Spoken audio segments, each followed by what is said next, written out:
Gahuzamiryango ivugira i Londres kuri metero 19 25 31 na 41 no ku mirongo ya FM mu karere k'ibiyaga bigari no kuri internet kuri bbcgahuza.com.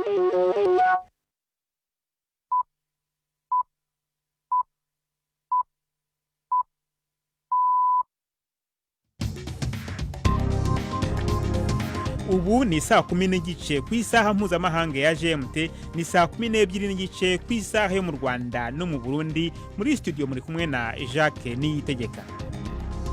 Izi ni ingingo z'ingenzi zigize aya makuru.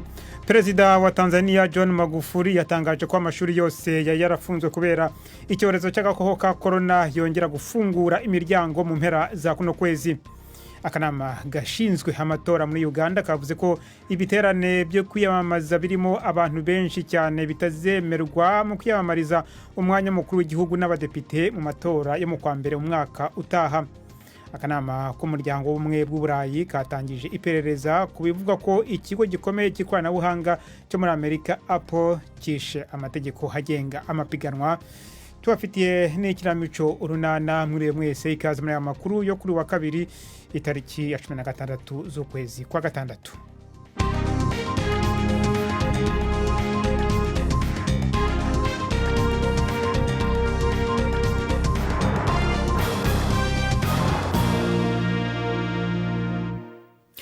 Ano makuru reka tuyahere ku mugabane wa Aziya. Ubushinwa burashinja Ubuhindi kuba nyirabayazana y'ibikorwa byo gukozanyaho birimo urugomo ku mupaka ibyo bihugu byombi bitumvikanaho hagapfa abasirikare batatu. Ubuhindi birashoboka ko no ku ruhande rw'Ubushinwa hari abagizweho ingaruka n'ibyo bikorwa. Ni inkuru ya Michael Bristow mugezweho na Fenega Kwaya. Amakuru aturuka mu Buhinde avuga ko imirwano yabereye mu karere ka Ladakh yari iyo guterana ibipfunsi ngo nta masasu yakoreshejwe. Ibi kandi bikurikiye ayandi matate yabaye mu kwezi gushize hakomereka abantu ariko nta wapfuye. Ubushikiranganji bw'imibano n'amahanga bw'Ubushinwa bwavuze ko ingabo z'Ubuhinde zagiye inshuro 2 ku butaka bw'Ubushinwa ejo kuwa mbere. Ubushikiranganji bw'ingabo bw'i Beijing bwasabye Ubuhinde kubwira ingabo zabwo zikifata. Impande zombi zimaze iminsi zigirana imishyikirano kuvaho ayo matate atangiriye mu kwezi gushize. Ayo matate abera mu gace katagaragaramo umupaka uzwi. Ni ubwa mbere ubu bushyamirane hagati y'impande zombi buhitanye abantu muri iyi myaka hafi 50 ishize. Abaganga bakora ubushakashatsi bongereye abantu icyizere ko harimo guterwa intambwe ikomeye mu kuvura abarwayi barembye banduye indwara ya COVID-19. Umuti udahenda kandi uboneka cyane hirya no hino ku isi witwa dexamethasone basanze wongerera abarwayi barembye cyane amahirwe yo gukira iyo ndwara. Umuti ugabanya ibyago byo gupfa ho 1/3 ku barwayi bafashwa guhumekwa n'ibyuma, naho abarwayi bongererwa umwuka wa oxygene ibyago byabo byo gupfa bigabanukaho 1/5. Abashakashatsi muri kaminuza ya Oxford mu Bwongereza bavuga ko iyi ari intambwe ikomeye, bakaba basobanura ko uyu muti utuma ubudahangarwa n'indwara by'umurwayi butarenza urugero mu kugerageza kurinda igihe uhangana na coronavirus. Umuvugabutumwa w'umunyamerika ushinjwa guhohotera bishingiye ku gitsina abana b'abakobwa mu kigo cy'imfubyi we n'umugore we bari bayoboye mu burengerazuba bwa Kenya yemeye ibyaha aregwa mu rukiko rwo muri Amerika. Ibitangazamakuru byaho bivuga ko Gregory Dow ashobora gukatirwa gufunga imyaka igera kuri 16 nyuma yo kwemera ibyaha 4 byo kwishora mu myitwarire ijyanye n'igitsina hitemewe n'amategeko. Ibyo byaha byakozwe hagati ya 2013 na 2014 mu kigo cy'imfubyi cyo mu karere ka Bomet mu burengerazuba bw'umurwa mukuru Nairobi. Bwana Dow wo mu karere ka Lancaster, Philadelphia yahunze Kenya mu kwezi kwa 9 muri 2017 kugira ngo adashyikirizwa ubucamanza nyuma yaho igipolisi kimenyeshejwe ko hari ibyaha ashobora kuba yarakoze. Tuve muri Kenya twerekeza muri Tanzania aho perezida w'icyo gihugu John Magufuli yatangaje ku mugaragaro ko amashuri yose agomba kuba yongeye gufungura imiryango yayo mu mpera za kuno kwezi kwa gatandatu. Igihe yagezaga ijambo mu nteko nshingamategeko ya Tanzania, Perezida Magufuli yavuze ko amashuri y'ingeri zose n'indi mirimo mbonezamubano byari byarahagaritswe kubera indwara ya COVID-19 byagombye gusubira uko byahoze mbere. Ni inkuru ya Abubakar Famau mugezwaho na Yvette Kabatesi. Ijambo ry'uyu munsi niryo rya nyuma Perezida Magufuli avugiye mu nteko ishinga amategeko mbere y'uko atangira gahunda yo kwiyamamariza kongera kuyobora Tanzania. Yanakoresheje kandi uwo mwanya atangaza yuko ubuzima bugiye gusubira uko bwari busanzwe. Avuga ko umubare w'abarwayi ba coronavirus uri hasi cyane ku buryo bihagije kugira ngo ibikorwa byose by'imibanire n'ubukungu byari byarahagaze kubera iyo virisi bisubukurwe. Gusubika ibikorwa by'inteko uyu munsi byafunguriye ku mugaragaro inzira abakandida kugira ngo bahabwe n'amashyaka uburenganzira bwo kuyahagararira no kwiyamamariza amatora ateganijwe mu kwezi kwa 10. Mu ijambo rye, Perezida Magufuli yavuze ko amatora azaba mu mwuka w'ubwisanzure no kutabogama. Igice kinini cy'ijambo rye kibanze ku byo yakoze muri iyi myaka 5 amaze ku butegetsi. Muri byo harimo kubaka umuhanda wa gari ya moshi ugezweho ndetse n'imbaraga yashize mu kurwanya ruswa mu gihugu. Cyakora abamunenga bashimangira ko yapfukiranye abatavuga rumwe nawe ndetse akibasira n'itangazamakuru ry'imbere mu gihugu. Kuba Magufuli ashaka kongera kwiyamamaza, birashoboka ko nta benshi bo mu ishyaka rye bakwifuza guhangana nawe, ibi bikaba bimuha amahirwe akomeye yo kugumana ubutegetsi. Mbere yo kugaruka muri Afurika, reka tube tunyarukiye muri Leta Zunze Ubumwe za Amerika, aho umuyobozi mukuru wa banki nkuru y'icyo gihugu Jerome Powell yatanze impuruza ko hakiri amahwa mu nzira igamije kuzanzamura ubukungu bw'icyo gihugu. Yanavuze kandi ko nibukomeza kuzamba kubera icyorezo cy'indwara y'agakoko gashya ka corona bishobora gutuma ubusumbane ubuzima bw'abanyagihugu bwiyongera. Bwana Powell yongeyeho ko imiryango ifite amikoro ari hasi hariyo himaze kwibasirwa cyane no kwiyongera kwibura ry'akazi. Ubushomeri mu banyamerika babirabura, abahispanic n'abagore buri hejuru ugereranije n'abandi. Uyu muyobozi mukuru wa banki nkuru ya Amerika yabwiye akanama ka Sena gashinzwe amabanki ko igihe cyose abaguzi bazaba badafite icyizere ko indwara ya COVID-19 yatsinzwe burundu, kuzanzamura ubukungu ku buryo bwuzuye ngo ntabwo bizashoboka. Mukomeje kumva BBC Gahuzamiryango. Muradukurikira kandi kuri Kisoro FM mu majyepfo ya Uganda, abari mu Rwanda no mu Burundi muradukurikira ku mirongo migufi ya shortwaves, naho abari kuri internet mudukurikira kuri Facebook Live.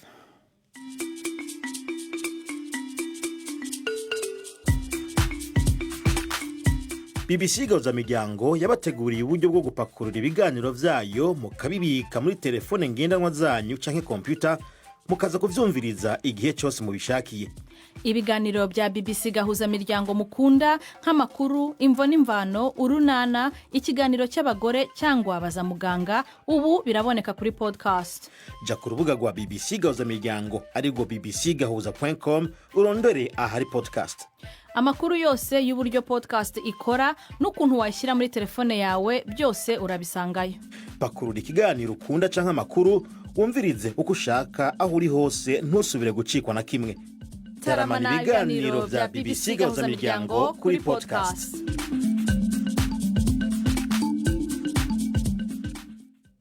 Dukomereze hano makuru muri Uganda, aho akanama gashinzwe amatora muri icyo gihugu kavuga ko ibiterane binini byo kwiyamamaza bitazemerwa mu gihe cyo kwiyamamaza mu matora y'umukuru w'igihugu n'ay'abadepite ateganijwe mu kwezi kwa mbere k'umwaka utaha. Kasabye abakandida bose kwiyamamaza bakoresheje itangazamakuru. Perezida Yoweri Museveni uri ku butegetsi kuva muri 1986 byitezwe cyane ko azongera kwiyamamaza. Ni inkuru mu igezwaho na Mark Niyonkuru.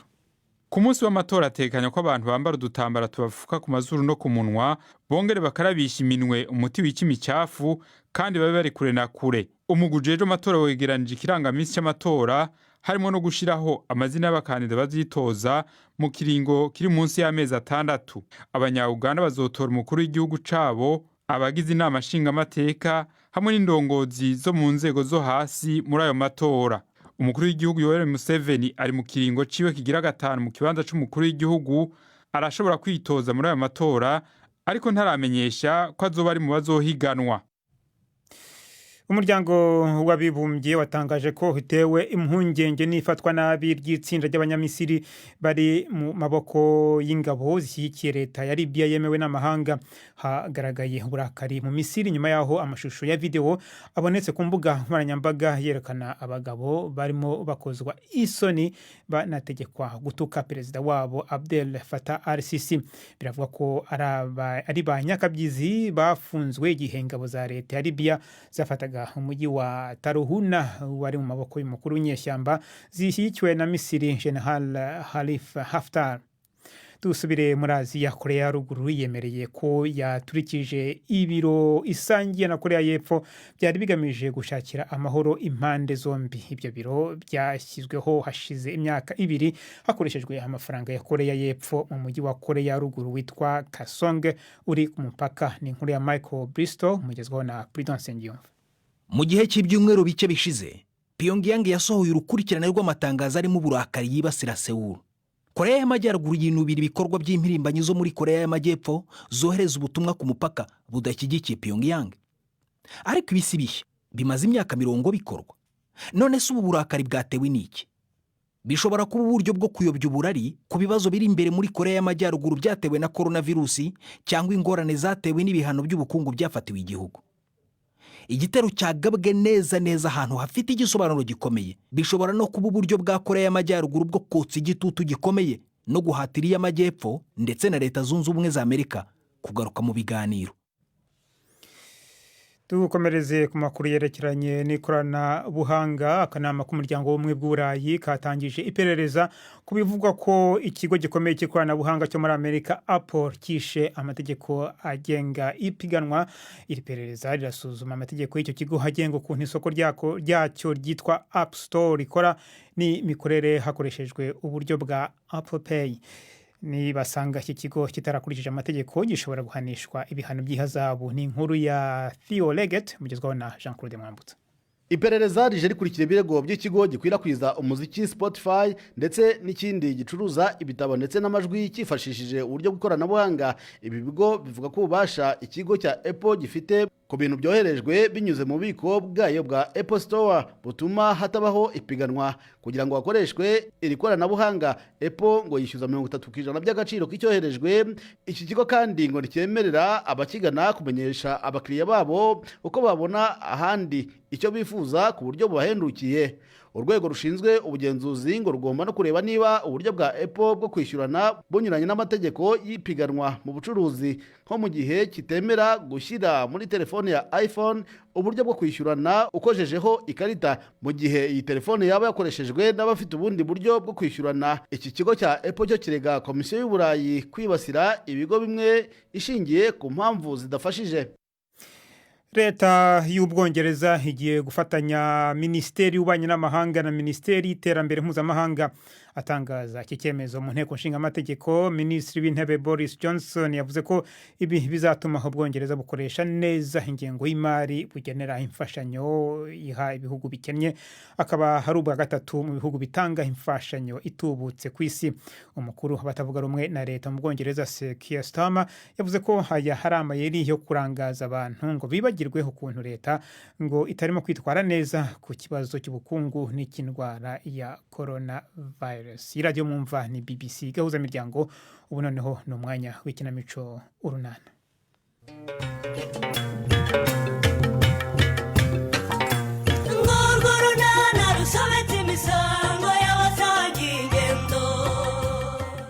Nyuma yo gusanga Petero na Mutesi kwa Karemera, Nyirabazungu araburira Felicien. Hagati aho Nadine yagarutse Nyarurembo asanga umurima we warasaruwe. N'Urunana. Inka yarwaje kare. Ndarota cyangwa. Nkunda gukanze Stefan. Ni mama ya Mungu. Sinagukekeraga nape. Nadi. Maze natejwe no kubona ati ahubwo mbanza ntageze ku munsi wa mbere. Koko. Bakire kuri imodoka. Uba warambonye hani na Inyarurembo. Umwana wanjye rese ngo turamukanye ko mukumbuye cyane. Koko zizasinziriye. Kandi Nadine rwose ntujya wumva. Sinakubuje ko nsigira umwana mu nzu wenyine. Ariko ubwo wowe uri nge wahuza umwana mu mugongo Stefan. Nawe bize kukuzana iwanjye uze kureba umwana wawe. Umva Stefan, ngira ngo bize ko turi mu kwezi kwa mituweli. ndashaka amafaranga yo kwishyura mituweli yanjye n'iy'umwana. nawe se nanjye nyine ikindi rero ndashaka kumenya niba washoboye gusarura bya bishyimbo byanjye. nabonye no hose bararunze ibishyimbo ahantu hose. niba utarabashije gusarura bya bindi byanjye nibyo bisigaye mu murima byonyine. icyakora wenda icya mituweli y'umwana cyo kirandeba. naho ibindi rwose urumva rwose nzashakisha ikiraka rwose. niba mpemba uzabona ngo uhaye ayo mafaranga. birakoze. none si ibyo bishyimbo byanjye byugiye kuva ko bitakureba kandi naraguhamagaye nkusaba ko washakira umuntu ubisarurira Stefa. ariko uzi ko wagira ngo ntiwabaga mu Rwanda na di. ngo wiki kubera iki se? ngewe rero buranigirira ubwoba. ku buryo bavuze kuguma mu rugo. sinongeye kurenga umuryango. uyu munsi niwo nasohotse iwanjye kuva mu kwezi kwa gatatu. aha numva rero ubwoba bavuze da. ubu se ko ibishyimbo byanjye ntibyumiye mu murima koko bikabura ubisarura? yewe byose rwose simbizi pe. reka njye kureba ubu nta kindi nakora ntarasarura ibishyimbo byanjye Stefa. ahubwo wamperekere tukajyana. hanyuma se kiraka nari ngiye gushaka nyereko uraza kumpa ku mpamba uvanye mu mujyi.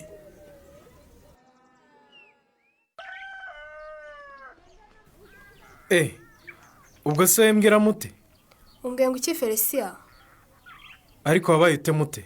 ndakubwira ibyo ugomba gukora ntubyumve kumva urangariye muri telefone yawe. mbabarira nari ndangayeho gato. umva dore amatungo nyawe ubwatsi bwa mu gitondo ngiye kujyana na Benita tujyane muri botike ndebe uko bimeze urumva, bityo amenye igihe nzasubira kumurangurira. ariko rero muranguye Felicien, aha mu rugo rwose haba akazi kenshi ntashobora ndi njyenyine. kuvoma, guteka, kugaburira n'amatungo koko ukongeraho n'isuku y'ahanga rwose biranguye ntabwo nabishobora ndi njyenyine.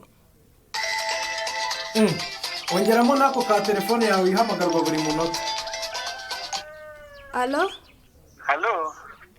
sheri bite se ko numva uvuga gahoro iyo mboga iracyahari? ariko sinakubujije kwita musaza wanjye imbogo Pete. ahubwo reba uko umuciye kuze ndagushaka cyane mute. ndakwiyamye Pete. ni ukuri naraye ntasinzira ijoro ryose mute, kuko agatotsi kajyaga kuntwara ngashidukira hejuru ndose bya bindi byaraye bitubayeho. winabimbwira Pete, ubu ndicuza cyane impamvu nakwemereye kunjyana mu nzu ya Karemera akaba bikaranuka mu giti nkika ngo ari wa mukecuru nyirabazungu uje hano kundegera abavandimwe banjye. ako shamute ushaka kumuzaho kubera ubwoba bw'ubusa. shaka rwose ukuntu uciye kuze ndagushaka pe. uzi ko nta n'umutima ugira Pete? ibyo bintu urabitekereza ko n'ibintu byaraye bitubayeho? ndakubwira ko umutima utarasubira mu gitereko none ngo ninze. ibaza ariko iyo asanga twatangiye gahunda yacu. ubwo ufite n'ubwiki ko yasaze nta n'ikintu turakora. ubwo bamfite n'ubwo ko yaba yatumenya akadukwizanya urembo yose agenda avuga ko yadufatiye mu nzu y'umuhungu we. ubwo bigeze ku bavandimwe banjye nabakizwa n'iki koko Pete? rega humura simpamya ko yatumenye kuko ntihabonaga. mbabarira cyane rero wimbwira ngo dure Pete, kuko ubu ngiye kumara iminsi nasohoka hano mu rugo. ibyayo bibanza iwe Petero we karabaye umva wa mukecuru aje hano Petero we.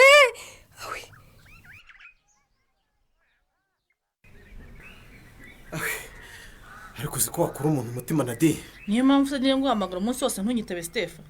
urabizi rwose akenshi iyo ndi mu kazi telefone yanjye ntibinyegereye. ngiye kubona mbona wampamagaye inshuro 15 nza niruka ngira ngo umwana wanjye ahiriye mu nzu. mva Stefa ndababaye. ibishyimbo byanjye byose icya kabiri cy'umurima cyose baragisaruye hasigaye byatinze kuma. koko se uwambwira abo bantu babanebwe bananiwe kwihingira ibyabo bakishimira gusarura aho batabibye. ariko rero iyo ngeso rwose yo kwiba imyaka mu murima ntiyari isanzwe naho inyarurembo. none se byagiye ubu se ninde kuko wiraye mu murima wanjye agasara nk'usarura muko. ubwo uramumbaza ngo ngusubize iki koko na di? ko nakubwiye rwose ko ntigeze mpagera kuva guma mu rugo yatangira ntiberaga mu rugo pe. ariko Stefa ubwo se Nyiramariza wabonye byeze akabisarura yitwaje ko ari mukwe? Nyiramariza se uhinduye umujura? kubera iki se yaba atariwe? ariko kwiba se uwamurushije guhinga hanini? ntabangije na murindi mbabarira. ubwo uzi niyeza ibishyimbo bike muri iri zuba azasarura ibiro 300.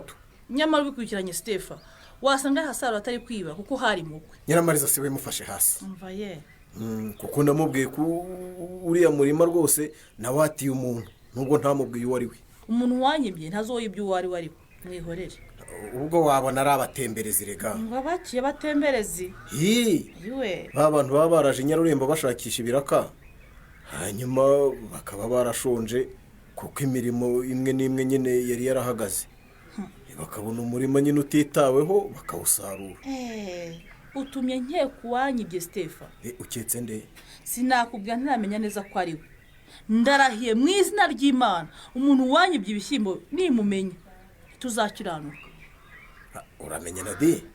Uramenya utagira ubeshyera? Sindi umwana diswe.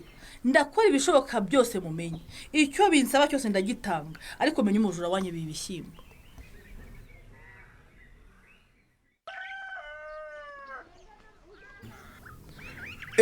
Beni, ahubwo bwira Mutesi muzane kuko baradushaka twese. Ntibishoboka rwose Felisia, natinze abwira we na Mutesi muraza kumbwira. Wa mwana we rero numvise ngo wigisha urubyiruko. Shyiramo imbaraga rero kuko abasore n'inkumi b'inyarurembo baratunaniye. Ariko rero ngiye nimumbeshere sindi muri abo bananiranye rwose. So mvuze wa mwana we, ndavuga urungano rwawe muri rusange rurananiranye pe.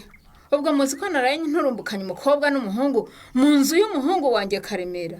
Ubwo urumva bari baje kuhakora iki koko? Uvuze ngo iki mukecuru? Ni impamo iyo ntabatesha bari kuhakorera amabi rwose nta kindi cyabagenzaga kuko nasanze bagundiranye mbasohora nabi.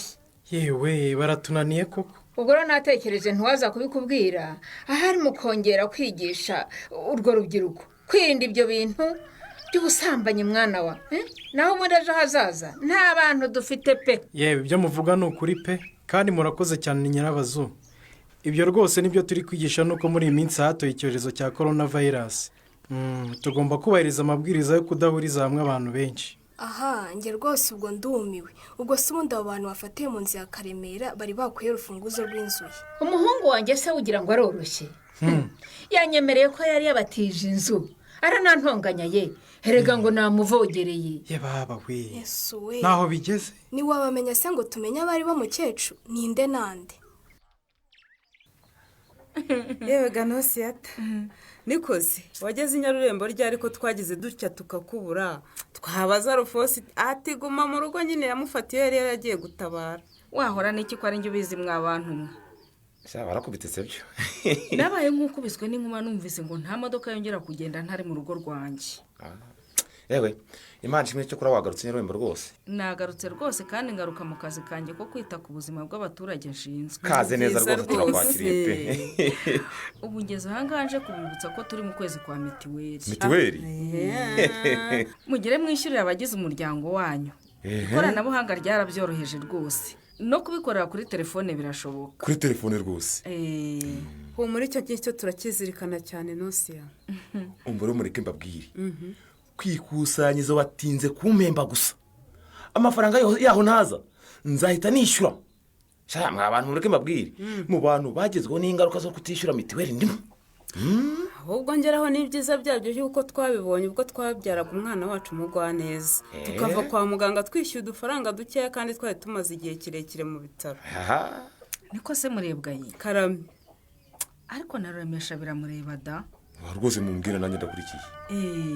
Muribuka ko umwana wanyu ubu ngubu agejeje igihe cyo guhabwa imfashabere? Imfashabere? Aka kanya se? Ariko rero ndacyafite amashereka ahagije kandi aronka agahaga cyane Nosiya. Nta mpamvu rwose yo kumuha ibyo bintu bindi. Murebwaye? Karame. Twakubwiye kumwosa nta kintu umuvangiye habe n'amazi kugeza yujuje amezi 6. Ntabyibuka se. Ariko rero Nosiyata ibyo rwose twarabyubahirije. Twarabyubahirije rwose. Mwarakoze cyane. Erega buri mu nshingano zacu. Amezi 6 yonyine rero. Ntabwo amashereka bahagije gutunga umwana. Yego rata. Niyo mpamvu agomba gutangizwa imfashabere. Nyamara aronka agahaga rero. Tubona haga rwose. Kugira ngo umwana wanyu akure neza mu bwenge no mu gihagararo. Aho ageze akeneye gukomeza konka. Yego. Agahabwa n'ifunguro rigizwe n'indyo yuzuye. Indyo yuzuye. Kandi teguranwa isuku. Yego rata. Ibyo mujyanama w'ubuzima tubwiye nibyo Rureme. Nibyo nyine. Kandi na muganga yarabitubwiye nuko nge nabyirengagije kubera imirimo myinshi nifitiye muri iki gihe yo gusarura imyaka. Uhore wumve. Mugire rero mushake agakono k'umwana. Agakono k'umwana? Mujye mumugaburira indyo yuzuye. Indyo yuzuye. Anywa amata. Iryo rya ribone Yego. izo mboga n'izo mbuto Yego. murumva Turumva turi kumva rwose. rwose Wiki. kandi birahari. icyo gikoma kibone N'igitoki. ibirayi Aha. ibishyimbo Mhm. agafu ka soya Yego. yewe mwibuka na wongera intungamubiri. Yego rata. Urakoze cyane mujyana. Urakoze mwana rwose. wahumura rwose. Ndahari icyo sabwa cyose nk'umugabo kugira ngo umwana Tuzabikora. wanjye akure neza. Nditeguye kugikora. cyane rwose. Nosiya ndakumva. njye n'umugabo wanjye twita ku buzima bwiza bw'abana bacu rwose. Twabigize intego, humura ntituzagutenguha Nosiya.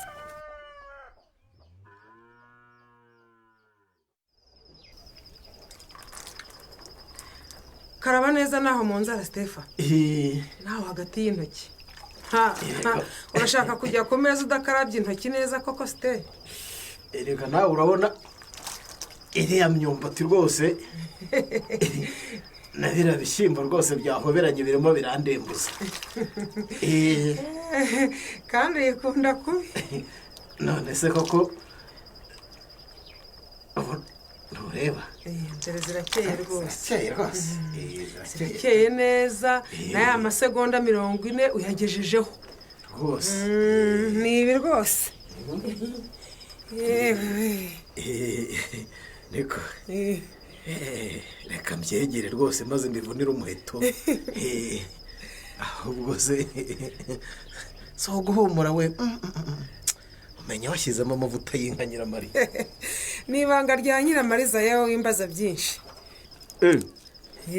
shari n'umwarero yego ko yewe ntabwo neza ko wateretse amata narayateretse kandi narayaguterekeye ubu ngiye kurya ariko rero umenye ko rero uri buze kumpagurutsa nk'umwana koko Stefa ariko nawe rwose gushaka neza nyine nicyo bivuga atetse ibiryo biryoshye rwose urakoze kwishimira amafunguro twaguteguriye Stefa ijute Stefa uzi ko twahugiye mu bindi si nkubwire ko abajura batumereye nabi di abajura uribuka ko hari umuntu wigeze kunyuramo bitarera neza nkagira ngo naye inzara ntabwo nabyitayeho ariko ndibuka ko wambwiye ko hari umuntu wabyibye nyine bikiri imitonore nari nagerageje gusarura na kantengwa ariko dusigamo ibyari bitaruma neza kuko byari bikingirijwe n'imyumbati none umuntu yaje aritonda arasarura akura n'ibiti 3 by'imyumbati nk'usarura mu kwedi ubwo se ninde utwiba koko ni ukujya unyaruka ugacunga uwo mujura bati naho ubundi rwose ntiwavunika ushaka ibitunga umuryango wawe ngo wiryamire bisarurire hari ukeka se Nyiramari Stefano akomeje kurira ku kinyoma. Iyi ntebe se mama azayicaraho kugeza ryari? Naho mu kiganiro urunana cy'ubutaha. Ikinamico urunana mwitegurirwa n'umuryango Urunana Development Communication, mukayikurikira kuri radio BBC kuwa 2 no kuwa 4 saa 12:45 z'umugoroba. Ikinamico urunana kandi mwayikurikira kuri YouTube. Kuyigeraho andika ijambo Ikinamico urunana official maze utange n'ibitekerezo. Uramutse ufite ikibazo cyangwa igitekerezo kandi wifuza kutugezaho watwohereza ubutumwa bugufi bwanditse kuri telefone igendanwa 0783 18 10 64. Mushobora kandi kunyuza ubutumwa kuri page yacu ya Facebook. Kwigeraho no kwandika ijambo urunana. Dusubikiye ikiganiro urunana cy'uyu munsi naho butaha. barakoze bagenzi bacu mu kinamico urunana. Mbere yo kubasezeraho nababwira ko Ubushinwa bushinja Ubuhindi kuba nyirabayazana w'ibikorwa byo gukozanyaho birimo urugomo ku mupaka ibihugu byombi bitumvikanaho hagapfa abasirikare 3 b'Ubuhindi. Birashoboka ko no ku ruhande rw'Ubushinwa hari abapfuye. Abaganga bakora ubushakashatsi bongereye abantu icyizere ko harimo guterwa intambwe ikomeye mu kuvura abarwayi barembye banduye indwara ya COVID-19. Umuti udahenda kandi uboneka cyane hirya no hino ku isi witwa dexamethasone basanze hongerera abarwayi barembye cyane amahirwe yo gukira iyo ndwara. Perezida wa Tanzania John Magufuli yatangaje ku mugaragaro ko amashuri yose agomba kuba yongeye gufungura imiryango yayo mu mpera za kuno kwezi. Naho muri Uganda akanama gashinzwe amatora kavuze ko ibiterane binini byo kwiyamamaza bitazemerwa mu gihe cyo kwiyamamaza mu matora y'umukuru w'igihugu n'amatora y'abadepite hateganijwe mu kwezi kwa mbere k'umwaka utaha. ano makuru yarahagarariwe na Mark Niyonkuru umumvaganije akabyitegeka mwakoze cyane gutega amatwi BBC Gahuzamiryango muramukiho.